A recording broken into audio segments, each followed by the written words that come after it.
ഇന്ന് തന്നെ ഡൗൺലോഡ് ചെയ്യൂ. കാണൂ നിങ്ങളുടെ ഫേവറേറ്റ് ഷോസ്. രാജു, രാജു,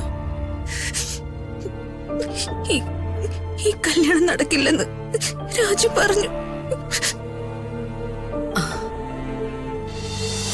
ഈ കല്യാണം നടക്കണം. ഈ കല്യാണമേ നടക്കൂ. ഇത് ഞാൻ ഒറ്റയ്ക്കെടുത്ത തീരുമാനമല്ല. വർമ്മ സാറും സരസ്വതി മാഡവും കൂടി എടുത്ത തീരുമാനം. അച്ഛാ, എന്റെ ഭാര്യയായിട്ട് മാഡത്തെ എനിക്ക് കാണാൻ സാധിക്കുന്നില്ല. അതെന്താ? കൃതിക മാഡം വല്ല അപൂർവ ജീവിയാണോ? വല്ല ജലകന്യകയോ മാറ്റോ? അവന്റെ ഓരോ ന്യായീകരണങ്ങള്. എടാ, നീ കല്യാണം കഴിച്ചില്ലെങ്കിൽ ആ കുട്ടിക്ക് നല്ലൊരു വിവാഹ ജീവിതം ഉണ്ടാവോ?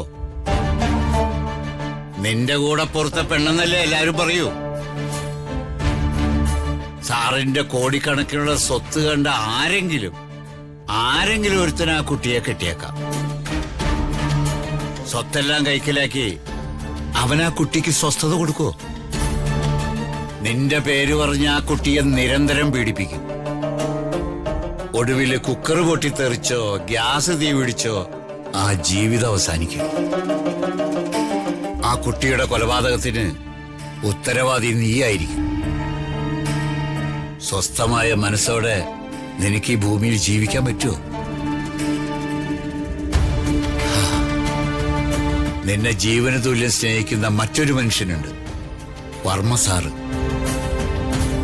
അദ്ദേഹത്തിന്റെ മനസ്സുകൂടി നീ വേദനിപ്പിക്കും. ആ കുട്ടിയെ കല്യാണം കഴിച്ച് സന്തോഷത്തോടെ ജീവിക്കാൻ നോക്ക്.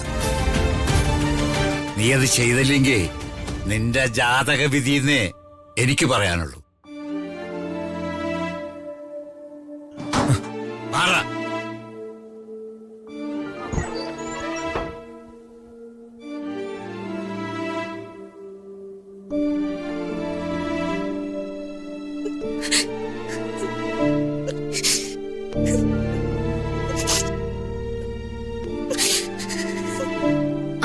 ശരി,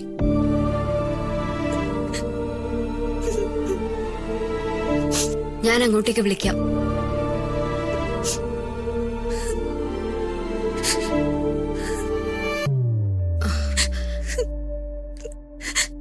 ചേച്ചി,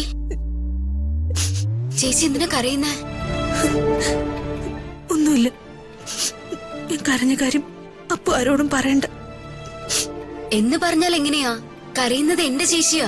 എനിക്ക് സങ്കടം ഉണ്ടാവില്ലേ? അത് മാത്രല്ല, ചേച്ചിയുടെ സങ്കടത്തിന് ഒരു സൊല്യൂഷൻ ഉണ്ടാവണ്ടേ? നാളെ തന്നെ പറയണം കേട്ടോ. ശരിയമ്മേ.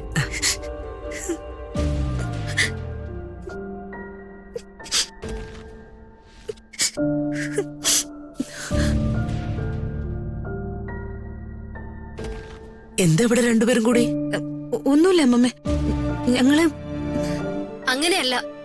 ചേച്ചി ഒറ്റയ്ക്കിരുന്ന് കരയായിരുന്നു, ഞാൻ കണ്ടതാ. എന്തിനാ കരഞ്ഞെന്ന് ചോദിച്ചപ്പോ ഒന്നും പറയുന്നുമില്ല. കരയേ? എന്താ ഇത്? എന്താ കാര്യം? എന്താ മോളെ? ഒന്നുമില്ല ചെറിയമ്മേ. ഒന്നുമില്ലെങ്കിലും മോള് കരഞ്ഞത് എന്തിനാ? എന്താ പ്രശ്നം തുറന്നു പറയും മോളെ, നമുക്ക് വഴിയുണ്ടാക്കാം. മോളെ, അമ്മൂമ്മ ചോദിക്കുന്ന കേട്ടില്ലേ? അമ്മമ്മയോട് സത്യം പറയേ. പറയേ ചേച്ചി.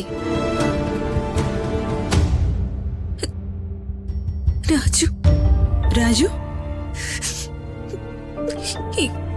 ഈ കല്യാണം നടക്കില്ലെന്ന് രാജു പറഞ്ഞു.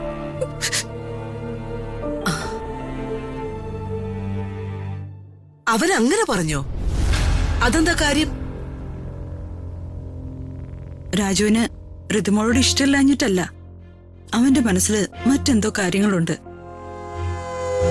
മുത്തശ്ശി രാജുവേട്ടനോട് സംസാരിച്ചാ മതി, രാജുവേട്ടൻ കേക്കും. മോളാ രാജുവിനെ വിളിച്ചിട്ട് എനിക്ക് അവനെ അത്യാവശ്യമായിട്ട് കാണണോന്ന് പറയേ. വിളിക്കേ.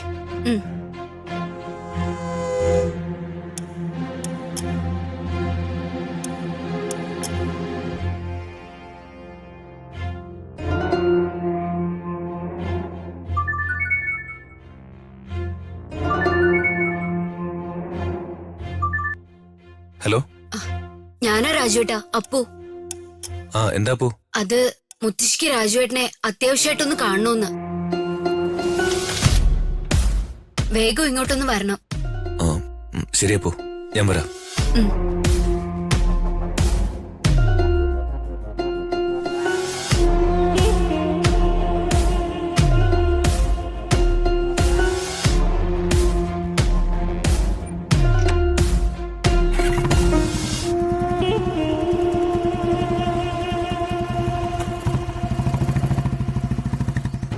മോള് സമാധാനായിട്ടിരിക്കേ.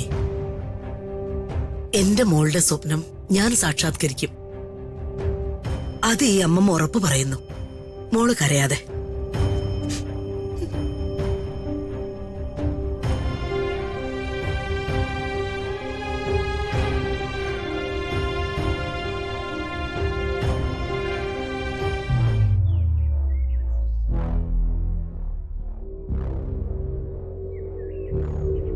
എന്റെ മഹനീയ നേതൃത്വത്തിൽ നടക്കുന്ന ഒരു കല്യാണമാണിത്. അതെങ്ങനെ നടത്തണമെന്ന് ഞാൻ പറയും. അങ്ങനെ നടത്തിയേ പറ്റൂ. ഈ മഹനീയ നേതാവിനെ തന്ത്രപൂർവ്വം ഒന്ന് പുറകോട്ട് മാറ്റി നിർത്തണം. ഇല്ലെങ്കിൽ ഇവര് കല്യാണം അലമ്പാക്കും. തരികിടെ വേലകൾക്ക് കൂടിയേ പറ്റൂ. അതുകൊണ്ട് നമുക്ക് വെറുപ്പിക്കണ്ട, മയത്തിൽ നിർത്താം. ഒരു മംഗളകർമ്മം നടക്കാൻ പോകുന്ന വീടായത്. അതിനിടയ്ക്ക് ഈ വക രഹസ്യം പറച്ചിലുകളൊന്നും എനിക്കിഷ്ടമല്ല, പറഞ്ഞേക്കാം. ഞാൻ രഹസ്യം പറഞ്ഞതേ എന്റെ ഭർത്താവിനോടാ. നിന്റെ ഈ ഇരിക്കുന്ന കോന്തനായ ഭർത്താവിനല്ലേ? ഇവനെ ഞാൻ പറ്റതാ.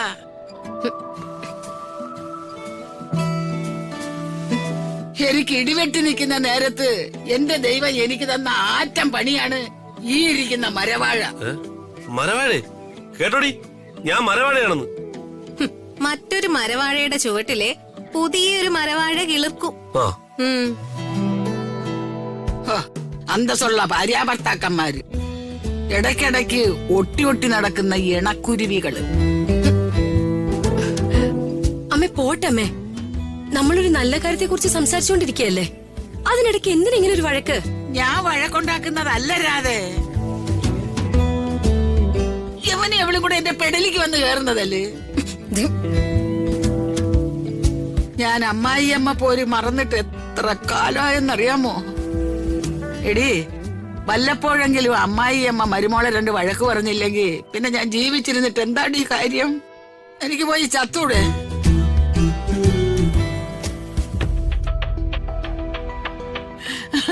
വന്നല്ലോ പ്രണയക്കിളി.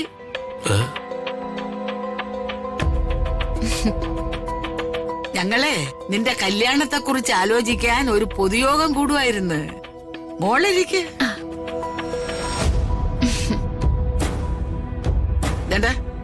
കല്യാണം നല്ല ഗംഭീരമായിട്ട് നടത്തി തരും. പക്ഷേ ആ ടൗണിലെ വീട് എന്റെ പേരിൽ എഴുതി തരുന്ന കാര്യം മറന്നു പോകരുത്. നോവിനാലേ